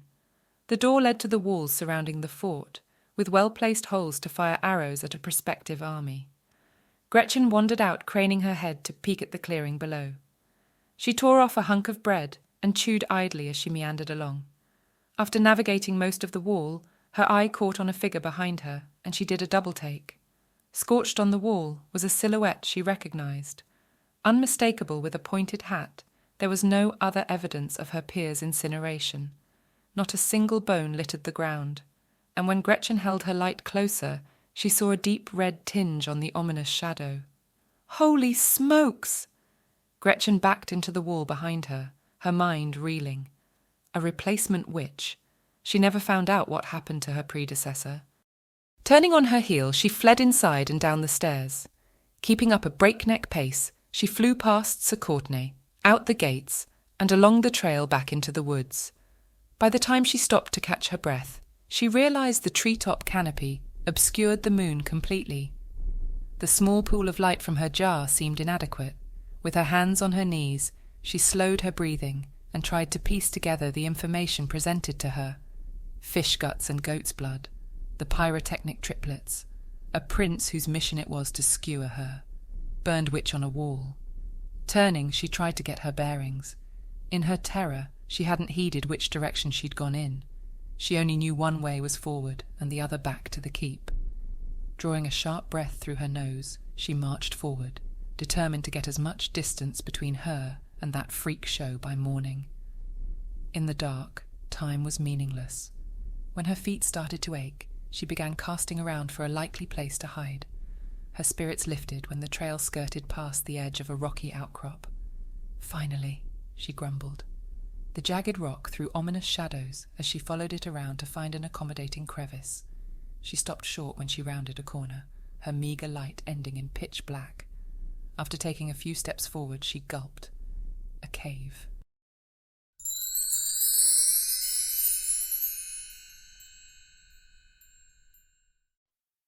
Chapter 7. The vacuous feeling paralysed Gretchen where she stood. Witches and caves didn't mix. There was something alluring about the deep underground, something that sung to a witch's soul and serenaded them ever deeper, like Great Aunt Esme.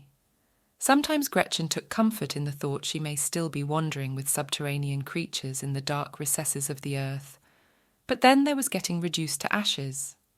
It was only a night. In the morning she could find her way off the stupid mountain and be on her way home. A rumbling inside the cave broke Gretchen from her stupor, making her shriek and turn back to the trail. At the cave's edge, the vibrations took on a familiar tenor, causing Gretchen to spin and peer into the darkness with narrowed eyes. She held her light jar aloft as a serpentine shape trampled forward, upsetting the dust around Gretchen's feet. "Virag? Witchling, what brings you to my abode?" Flame flickered from his snout and caught on a stack of dry kindling. As it took, Gretchen inspected the wide cavern. "I quit. Nobody told me about the witchicide going on back at that old stack of stone. Bonus indeed. How many poor saps have you people conned with that line?" Virag's chuckle grated on her frayed temper. She ground her teeth and bunched her fists. "I assure you that sorceress was her own undoing. Nosy creatures, witches. Couldn't help herself when she had the opportunity to make off with the Corley's supplies." Indignant, Gretchen opened her mouth to give him a piece of her mind. Before she could speak, Virag said, "I can see you are quite clever for your sort. Most witches wouldn't be able to traverse these woods on their own." Her glare turned to a frown, and she looked toward the forest. "This has been my lair for nearly a millennium. The mountain is steeped in dragon magic. Those who find their way here do so only with my blessing. Then would you mind explaining, oh mighty fire-breathing lizard, why you need to do all this?" Gretchen waved her arms to capture this and rolled her eyes. Virag's rattling sigh surprised her, and he settled by his fire, which was by then blazing. I'm no spring chicken, as they say. As centuries go by, villages and farms creep ever closer. Some would think it easy pickings, but too many cattle going missing brings spears and hot-headed warriors to my mountain. His head drooped to rest on the floor. I am old and weary. I have neither the strength to withstand them, nor the will to hold them at bay if they come in numbers. My only desire is to see out my days in peace and quiet, and mock battles leave fewer scars than real ones. Gretchen pursed her lips in thought. So, you conscript Mandel and come up with the idea of a Damsel Gauntlet? Not exactly original. These kinds of kidnappings are older than even I, but a third party making a tidy profit on the scheme has made for a good enterprise. And in between, I guess it's all the goats you can eat, and sleeping past noon. Precisely. The rumble sounded almost like a purr. If you play your part well, you should leave with everything intact and enough coin to do the same for the next few months. Gretchen sank to an accommodating rock and propped her head in her hands. I can't imagine your line of work is lucrative, he asked. Barely enough to scrape by, she sighed. Bunch of ingrates who come see me when they need a cure for jock itch or a love potion to snare some unsuspecting victim. Regular folk will never appreciate magical beings, witchling. To get ahead, we must capitalize on our talents. Gretchen looked into Virag's glittering eyes. Fish guts and goat's blood, Virag winked. They'll never know the difference. Gretchen gazed into the fire to ponder her dilemma, cursing herself for leaving her mushrooms secreted back at the fort. The circus could be her ticket out of begging the sheriff for an extension on her tax dues. The mushrooms, well, that would be gravy. A full pantry and a cellar filled with witch's brew. She blinked as the glare of the fire seemed dulled somehow, and turned to see the first rays of light reaching into the cave. Virag's eyes flickered open, and he stood arching his back with feline grace. It's showtime, witchling. One should always stretch before this kind of thing. Care for a ride back to the fort? Gretchen's eyes boggled. She was no stranger to flying, but with her broom she was in control, for the most part. Virag chuckled. Come now. We can give the prince's party a spectacle worth remembering. Gretchen fought a smirk and stood with a stretch. As long as I don't end up under your keister again. I think the prince might just turn and run as soon as he gets a whiff of me. The dragon chortled and lowered a wing as Gretchen stepped tentatively toward him. She found purchase as she climbed on the overlapping scales. When she swung her leg over his neck, she found a crevice reminiscent of a saddle. With a grin, Gretchen grasped a spike jutting from his spine and braced herself. Ready? Virag turned his head to look eye to eye at her. Let's do this, flyboy. Virag backed up a few steps and crouched. With a growl that threatened to upset Gretchen from her perch, he launched forward, feet thundering across the floor toward the dimly lit opening. With 3 steps across the threshold, he sprang into the air and beat his wings up and over the treetops. Gretchen clicked her teeth together and squeezed her eyes shut against the wind. When their ascension plateaued, she risked a peek as Virag turned a circle around the cave mouth toward the tower, becoming visible in the morning light. Hot dang! Gretchen could barely hear herself, but Virag's rumble told her he'd heard the exclamation. Below, a plank bridge stretched over a cliff to a rocky outcrop. An ancient stone tower stood against the mountain's summit, vines creeping up its rounded walls. As they drew near, Gretchen fancied she heard a shriek, but saw no sign of the fair lady locked inside. After passing by, Virag pivoted toward the thick forest downhill, and Gretchen made out the trail and small clearing where the fort stood guarding the lower reaches. Rather than steering toward it, the dragon beat his wings steadily to where the trees tapered to open grasslands. There was no sign of the goblins in the dense canopy, but when they descended, she saw ant-like forms close to the forest's edge. As velocity took them closer, the figures sharpened into riders on horseback, thundering along for the cover of the trees. The dragon blew a stream of fire, which torched the treetops and circled round the prince's party. The only face upturned was that of the sour-faced scribe, and Gretchen cackled at his open-mouthed stare. A standard-bearer dropped his lord's flag as the horses ploughed on in a frenzy, and soon they disappeared into the lower woods. Virag roared a laugh and slowed as they soared past them toward the keep. That was unfreaking believable! Gretchen screeched, fist pumping the air. Adrenaline pounded through her veins, and she was still psyched when the dragon swooped lazily toward the keep. Although the landing was smooth, Gretchen lurched over his neck and slid off as Vera came to a halt. Lying on her back, she giggled maniacally at the sky and scraped dirt angels on their landing strip with her limbs. When footsteps drew near, Vera gave a shake and arched his back with a groan. "Their progress?" Gretchen rolled to her side to see Mandel wringing his hands with a look of entreaty at the dragon. "They have reached the forest, right on schedule." Vera gave Gretchen a nudge with his talon. "One witch delivered back to her station." Mandel turned a baleful glare at her. "I should fire you, running off in the night without even a word. She found Lisbeth's remains. Whoever was supposed to scrub that wall should earn your ire." Fire flickered from Virag's snout, and Mandel swallowed. "I shall find the laggard and have him scrub the entire ruin. Now come along, we've preparations to make." Gretchen pushed to her feet and clamped her hat on her head as Vera took to the air. Scuttling along behind Mandel on wobbly legs, she noticed Sir Courtenay missing from his icy enclosure. She whipped her head around waiting for a clandestine attack from the deranged wraith. Mandel led her inside and out to the ramparts, where one of the Corley brothers had arranged buckets and wrapped parcels along the floor. Gretchen held her hand to her nose with a grimace. "I was wondering when the fish guts would come out. Where on earth did you get your hands on it in a place like this?" The Corley brother whipped his head around with a scowl and put aside a jar he was filling. "We kept it in a vacuum spell on the journey. Now no time for stupid questions. We must go over the script and safety instructions." Mandel left them to get to work, and Gretchen pursed her lips. "One more question. Where on earth is that wraith? I don't trust him as far as I can throw him, and if he gets a chance to blow me into smithereens." "Sir Courtenay is in the watchtower, minding his manners under threat of another deep freeze. I will keep him under strict surveillance while you are performing, and will have a spell at the ready when the prince encounters him." "And where's your twin?" Gretchen held a hand to her hip. "That was 2 questions, and he has moved further along to prepare the bridge set." He pulled a makeshift leather vest out of its canvas wrapping. "Now, first prop is the goat's blood." He pulled a swollen bladder out of a bag and rigged it between the leather cords. Gretchen wrinkled her nose and held the proffered gear at arm's length. "When the prince gets close enough to make a swing, you will pierce that with a knife." He plucked a clay ball from a bucket. "Just after you throw this on the ground at his feet, it will befuddle the prince's senses and create a cloud of smoke." "Won't it befuddle my senses?"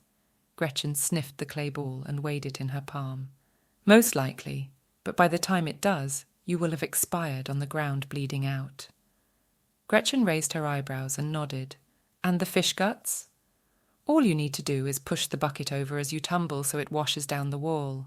"Right." Gretchen rubbed her chin. "This is going to take quite the coordination." The Corley brother squeezed his eyes shut with a scowl. "Had you been here at sunup, we would have had time for more than this one rehearsal." Gretchen hefted the vest and pointed. "Fine.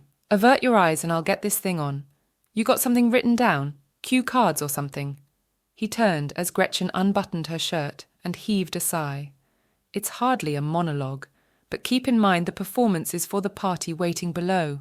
The scribe will take notes to account for the prince's deeds, and although they won't see much, the acoustics will carry down to them." Gretchen wiggled into the vest and gave the bladder a pat before buttoning her shirt again. "Okay, prince's party arrives, I hurl insults, and he storms the castle to cut me down. What do I say?"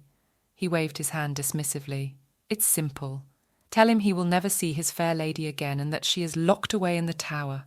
Insult his manhood, do whatever you need to, and when he takes a swing, backpedal as fast as you can and do as I said."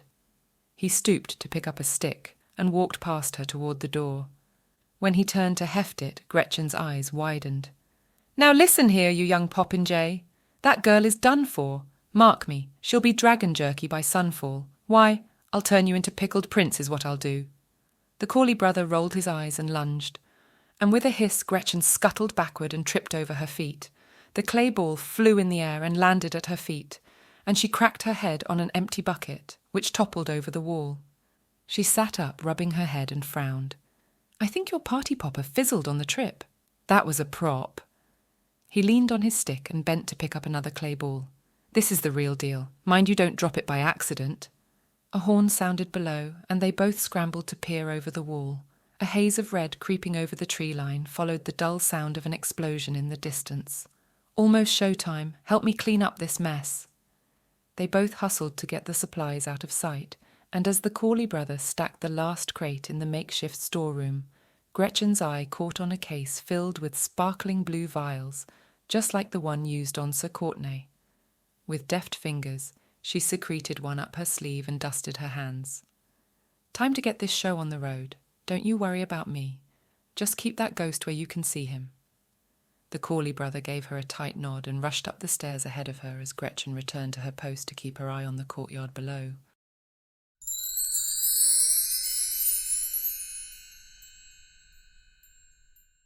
Chapter 8. The prince's party threw up a cloud of dust as they reined their mounts in at the fort. Gretchen swallowed and took a deep breath to still her nerves.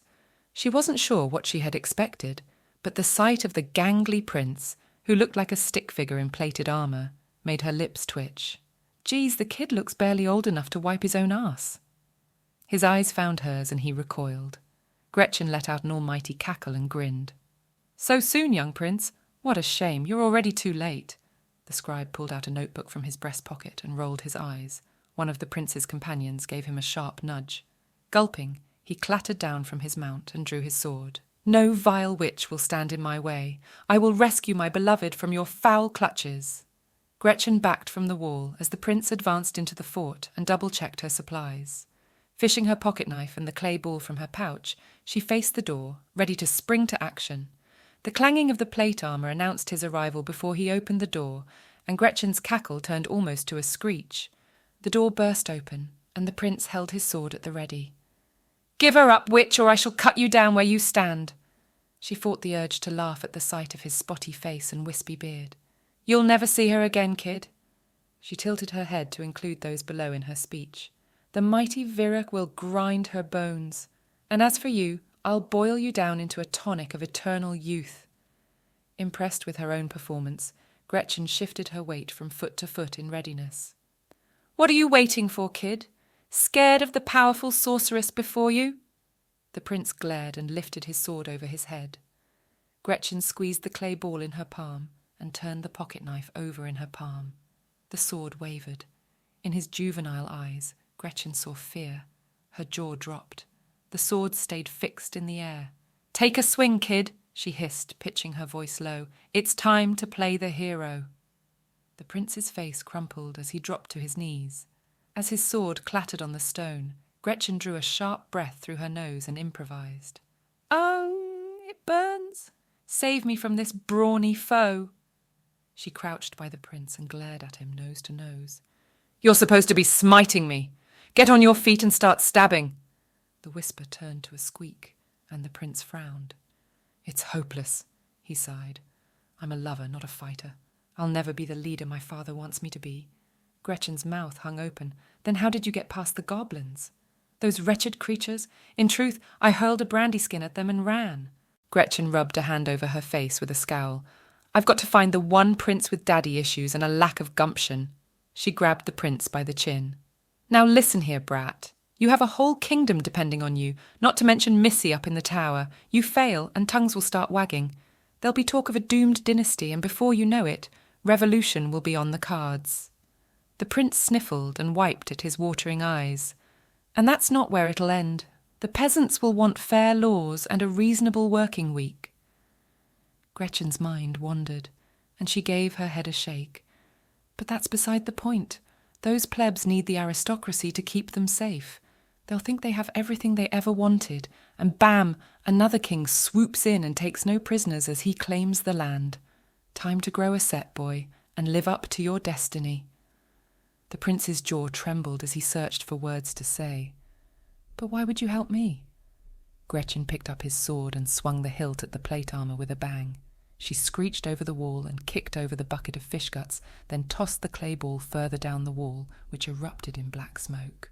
"I'm dying, perishing. Oh, what fate awaits beyond the veil." She turned back to the prince with narrowed eyes.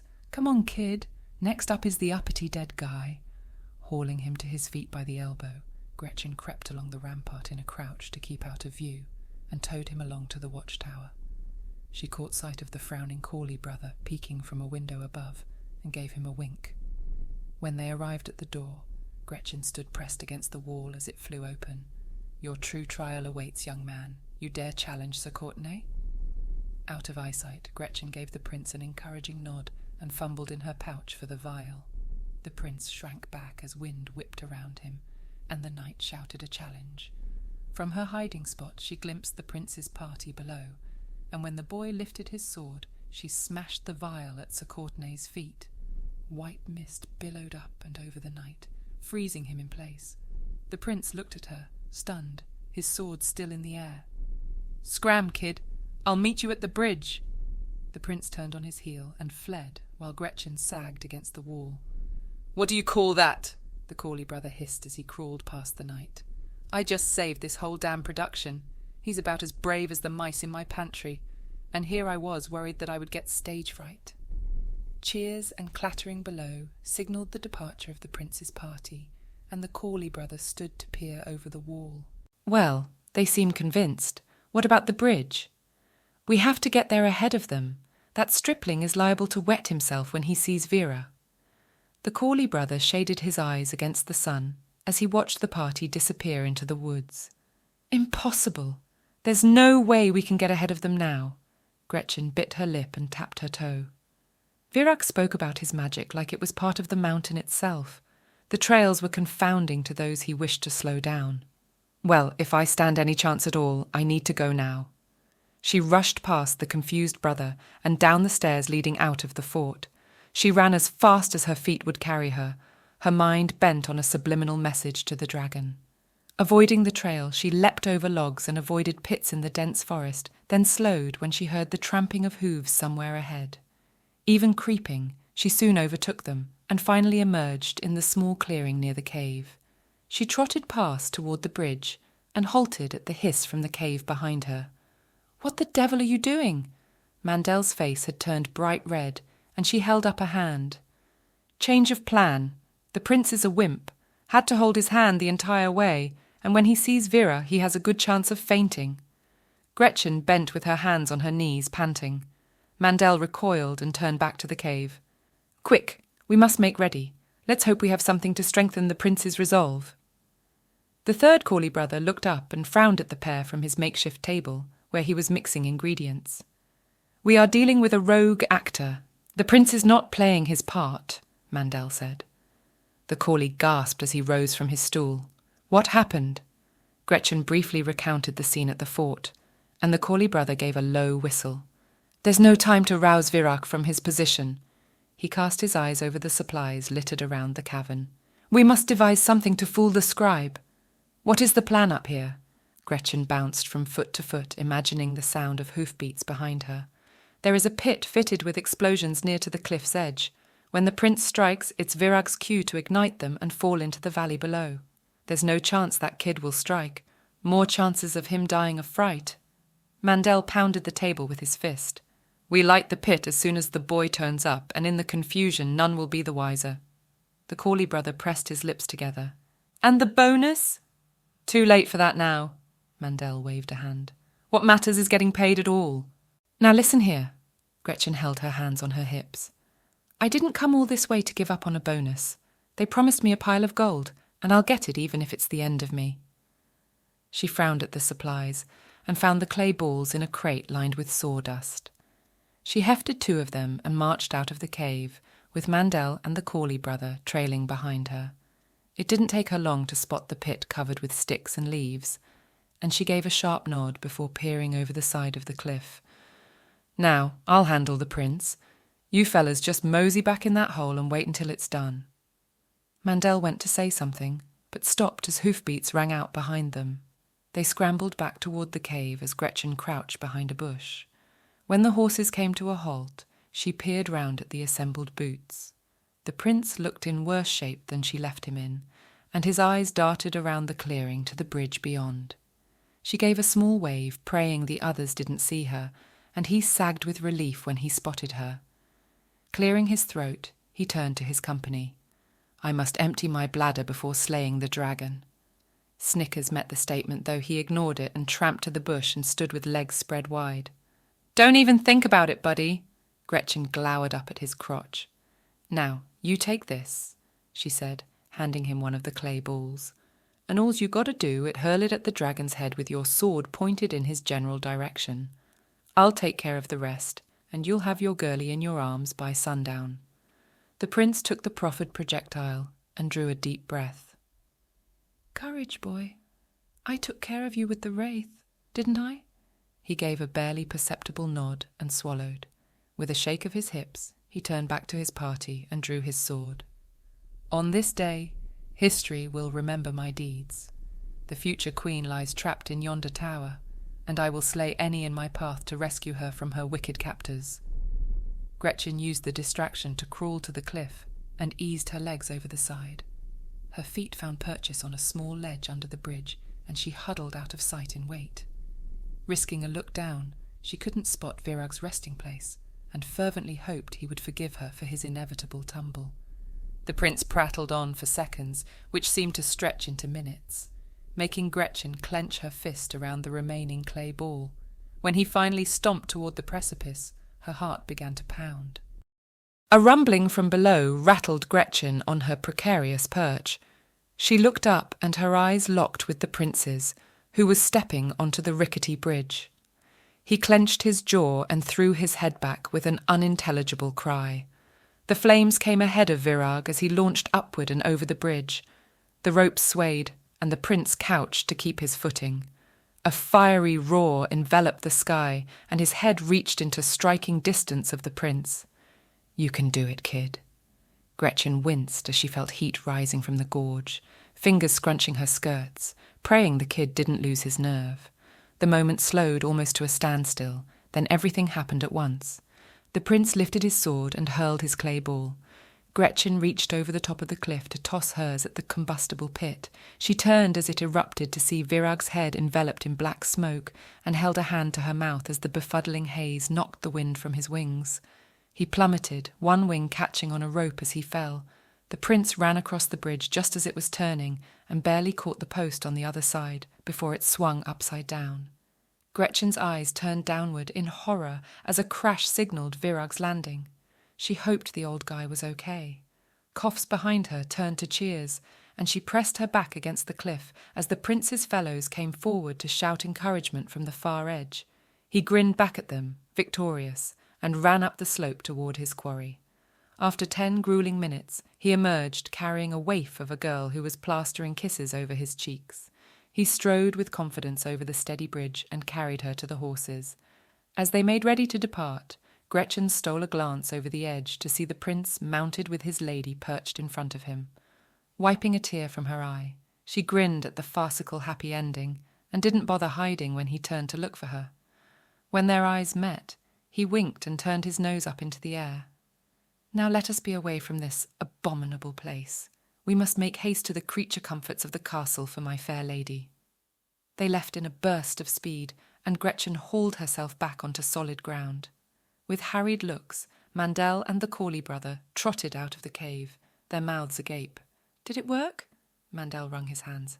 "They'll be singing ballads about it for centuries." Gretchen waved her hand and trotted onto the bridge. She stared down the chasm below for any sign of Virag.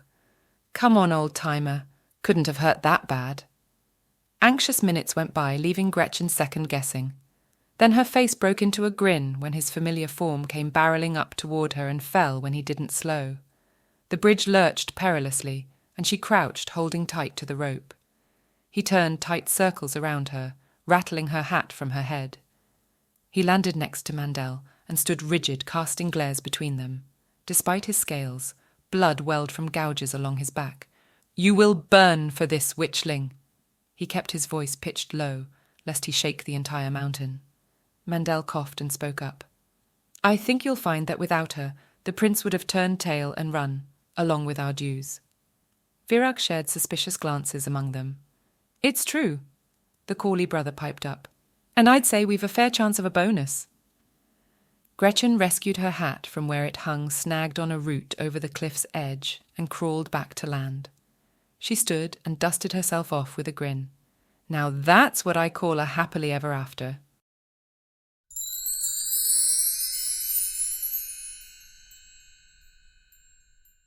Bonus Epilogue, A Bag of Gold. Gretchen fiddled with the trinkets on the mantelpiece. It was fitting they waited in the same room where she'd received the commission from the king, but the delay was giving her a nasty case of itchy fingers. "I shouldn't like to break any of those if I were you," Mandel sighed.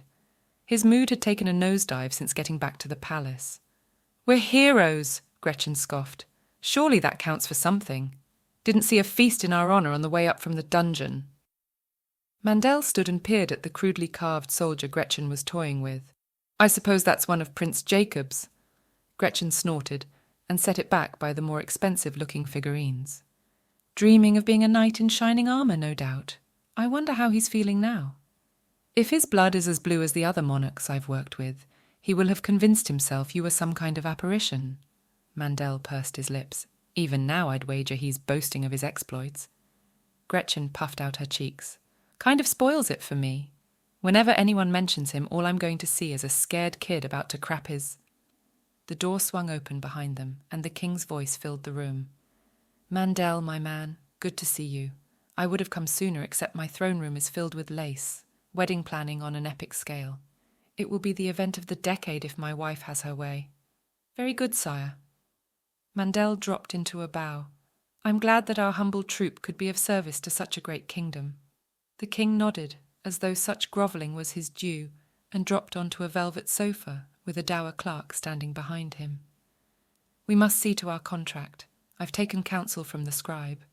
"I hope everything was to your satisfaction?" Mandel's voice wavered, and Gretchen narrowed her eyes at him. "The wraith was a touch disappointing." The king heaved a deep breath. "Could barely be seen in that fort of yours, so I'm told. Made it difficult to fit into a ballad." "I'm certain the good scribe made as noble an account as possible. As I'm sure you'll understand, even the best laid plans take their own turns once set into motion. And on that scale, I have decided," the king held up his hand, "that I will make good on the bonus clause, less 10%. Mandel swallowed, but nodded as he wrung his hands. "Understandable, your majesty." Gretchen wrinkled her nose in distaste. "I think you'll find it was the youngster who—" The king clapped his hands, and the clerk stepped forward. "Morris here will settle the debt, and I shall settle the witch." Gretchen looked between Mandel and the king as the clerk headed for the door. "What do you mean, settle me? If you've got any ideas about that classified, I can tell you now I'm not in the mood. I'll be taking my gold and heading straight to the Salton Bog." Mandel cleared his throat. "Madam, you are not part of my troop. As such, you must make your own arrangements with His Highness." Gretchen made a strangled sound and pounded her chest. "Are you kidding me?" she swallowed. "I'm a subcontractor? I didn't agree to that." Mandel shrugged and trailed Morris to the door. "I'm afraid you did. I believe the terms were handsomely rewarded." Gretchen closed her eyes and gritted her teeth. When she heard the door close, she schooled her face to calm and puffed herself up. The king stared at her with beady eyes and a smug smirk she would have liked to slap. "As we have no contract, you must take what I deem is fitting as a gift from the crown. You did, however, sign a confidentiality agreement which I will enforce on pain of death should you get any ideas." "No yammering, understood. But I'll have you know—" "I have spoken with my son." His voice was sharp. "I understand you interfered with his journey." "If by interfere you mean—" "I will not discuss it," he snarled. Shifting his bulk, he reached under his belt for a purse and tossed it at Gretchen's feet. "Take your gold and get out." As much as Gretchen wanted to give him a piece of her mind, she decided against insulting a king who already had an acute case of battered pride. It was too foolhardy, even for her. The purse on the carpet looked fat, so she stooped to collect it and strode out the door without a second glance. Before she could scout around for Mandel, the same fellow who had shown her through the palace when she arrived accosted her. Taking her elbow, he turned her down a corridor into the more utilitarian depths of the palace. "Hey!" She wrenched her arm free. "You ought to be ashamed of yourself, manhandling an old woman like me. Where's Mandel?" He pressed his lips in a thin line. "Gone. Now, I have strict instructions to escort you out. I'd prefer not to call the guards." Gretchen's mouth worked, and she glanced back over her shoulder. Gone. And here she was, thinking he would give her a ride home with the portal stone. "So the bum's rush, is it? Not even a decent meal and a bed to sleep in?" "Of course." He clapped his hands, his voice dripping with sarcasm. "I'm sure you won't mind a cell in the dungeon? So long as you're quick, rats won't steal your crust of bread." Gretchen exhaled and waved her arm. "Go on then, lead the way." The servant's route out of the palace was more circuitous than Gretchen remembered, and she felt relieved to be rid of her escort when she stepped into the castle courtyard. It was mid-afternoon, and the normal bustling of people about their business seemed strange after her peculiar adventure. She gripped the bag of gold in her hand. It felt suddenly heavy, and she was uneasy over the prospect of milling around in public with a small fortune. Cut-purses and thieves abounded in cities, and she wasn't about to have her gold stripped from her belt by an urchin. Not sure what to do with herself, Gretchen meandered toward the winding streets leading away from the castle and pondered on her new problem. Having opted to leave her broom at the Salton Bog, she was on foot until she could hitch a ride back to Edgewater. Even if she left there and then, the trip home would mean a night spent sleeping by a bush, and she imagined highwaymen happening upon her and robbing her while she slept. She stifled a yawn. A soft bed with clean sheets was what she could use. She made for the Swine and Claw, a tavern for magical types she'd been to on occasion. But as she got closer, her feet dragged while she considered the likely patrons, thugs and miscreants, who weren't usually a problem given her hand-to-mouth existence. "Darn it," she muttered. There was always the Witches' Academy, but she could think of no plausible explanation for why she was in the city without her broom. She hadn't considered the ramifications of the confidentiality agreement when she'd signed and winced at the prospect of having to explain herself when the questions came. Her broom. Gretchen's grip tightened on the purse, and she wondered whether it was time to replace her sorry excuse of a vehicle. It would solve two problems. She could be home before the sun set with whatever gold left safely stashed away. She was about to set off for the academy when she rounded back to the confidentiality agreement and the gold burning a hole in her hand.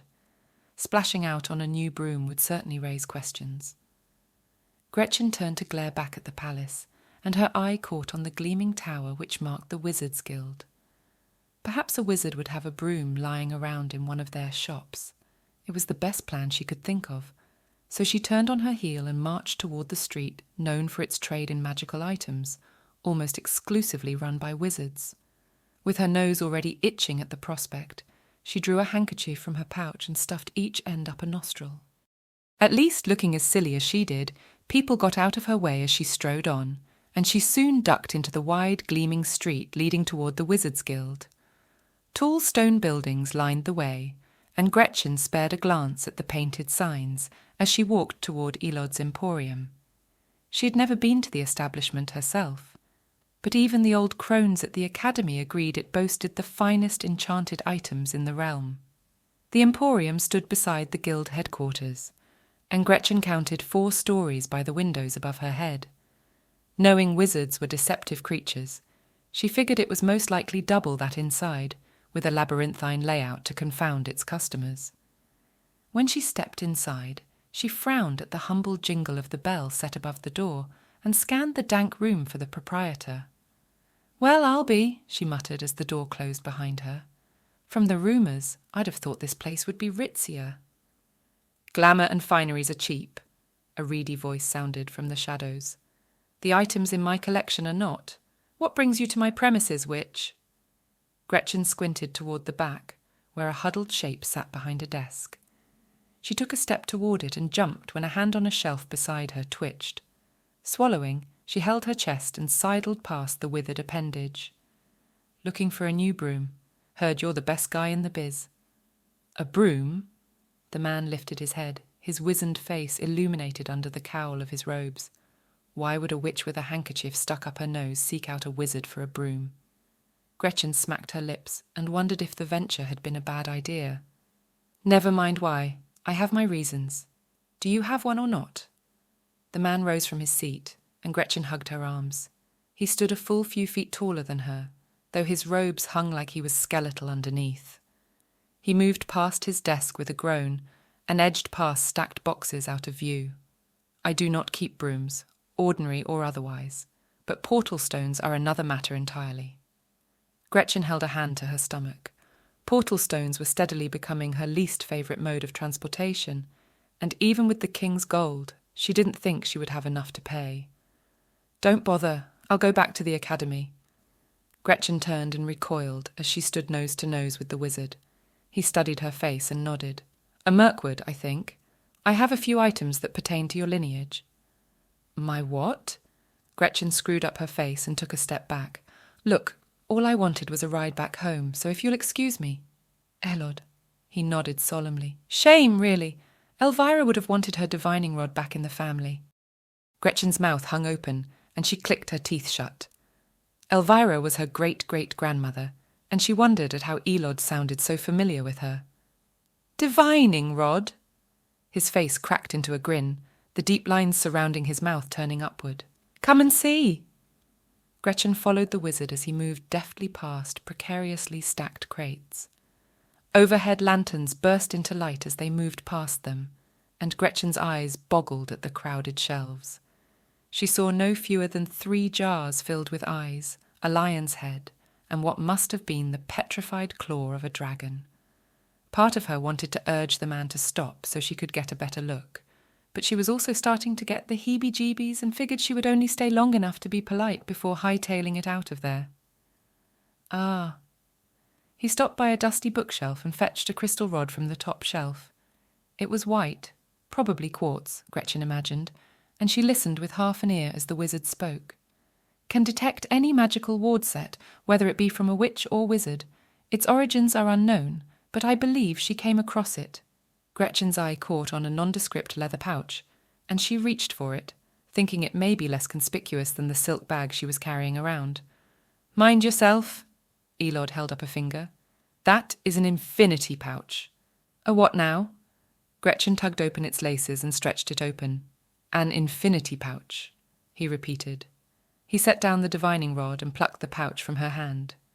"A rare enchantment. Its method of construction is long lost. One may keep an infinite amount of items in its confines. Its inventory is only accessible by those versed in the art of sorcery." Gretchen gasped and snatched it back. Sticking her finger in tentatively, she felt a cool rush of air around it and pushed her hand inside. It felt empty, and try as she might, she couldn't find the edges of the leather pouch as she felt around. "That's incredible," she gasped. Pushing her hand in further, she watched as her arm seemingly disappeared to her elbow. "Impervious to thieves, you say?" "Well, not entirely, but its contents would be safe from the average cut-purse." Gretchen pulled her arm back out and used both hands to open the pouch wider. As she moved it toward her face, Elod clucked irritably and rapped her on the knuckles with the crystal rod. "Ow!" Gretchen hissed. "What do you do that for?" "Always the same," Elod huffed. "Straight for the head." "Well, how else am I supposed to see inside it? Would it be dangerous? Is there even air in there? Stretch the width of that pouch, and you will rip the seam of the enchantment." Elod's bushy eyebrows furrowed. "I'll not have an explosion in my establishment." Gretchen tentatively retied the laces and weighed the pouch in her hand. It was much less cumbersome than the canvas one she used for medicinals, and she could think of 1,000,001 uses for it already. And with a few careful snips to the bristles on her broom, she reckoned she could keep it stowed away and by her side at all times. "How much?" She narrowed her eyes. "I doubt very much that a witch of your station—" "How much?" Gretchen growled. Elod blinked and glanced at the pouch for a moment before speaking. 80 gold pieces. Despite the weight of the gold on her belt, Gretchen's eyes boggled, and she realized she had no idea how much the king had given her. I shall give you a good price on the rod," Elod's voice sounded pitying. "For heirloom's sake, not much call for divining these days." Gretchen gritted her teeth. "I'll take it." Elod nodded and turned with the rod in his hand. Gretchen caught at his sleeve and dangled the pouch between them. "The pouch! I'll take the pouch!" Elod gave her a strange look but didn't protest and led her toward his crowded desk. After weighing the gold she handed over, he returned 10 pieces and eyed her askance. "I won't inquire as to where that money came from, but should the guards turn up asking questions, I'll direct them straight to you, Gretchen Murkwood." Gretchen blinked, sure she hadn't told the wizard her given name, and he arched an eyebrow. "Only 2 Murkwoods left in this kingdom, and I've already met your sister. Tell her about this transaction, and I'll be back busting this pouch wide open before you can blink." Gretchen lifted her chin. "I am not at liberty to discuss my business with the palace." He gave her a peculiar look before barking a laugh. "I knew it. That stripling doesn't have it in him to be off fighting dragons." Gretchen's cheeks burned, and she cleared her throat. "Well, I must be going. I'll drop by one day and take you up on the offer on the rod." Gretchen turned and stalked out of the shop before Elod could reply. She would need to be more circumspect in the future, or risk the wrath of the crown. Out on the street she paused to consider her situation and pulled the handkerchief from her nose. She sneezed and winced, knowing her nose would drip at the stench of wizardry all night. Having rid herself of a small fortune, she still had plenty of coin for lodgings and a bumpy wagon ride home in the morning. She tied the pouch to her belt and grinned. An infinity pouch with infinite potential. She wondered how many potions she could carry before it started weighing her down.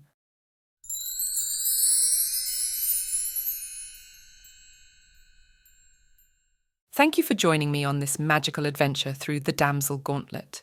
If you enjoyed the journey as much as I did, don't forget to subscribe to my channel for more epic readings and fantastical escapades. Share your thoughts on the Damsel Gauntlet, or recommend your favourite fantasy reads in the comments below. Your insights are the magic that keeps this community thriving. If you're ready for more mythical misadventures, give this video a thumbs up and hit the notification bell to stay updated on all things magical right here. Until our next adventure, may your books be filled with wonder and your days with magic. Happy reading.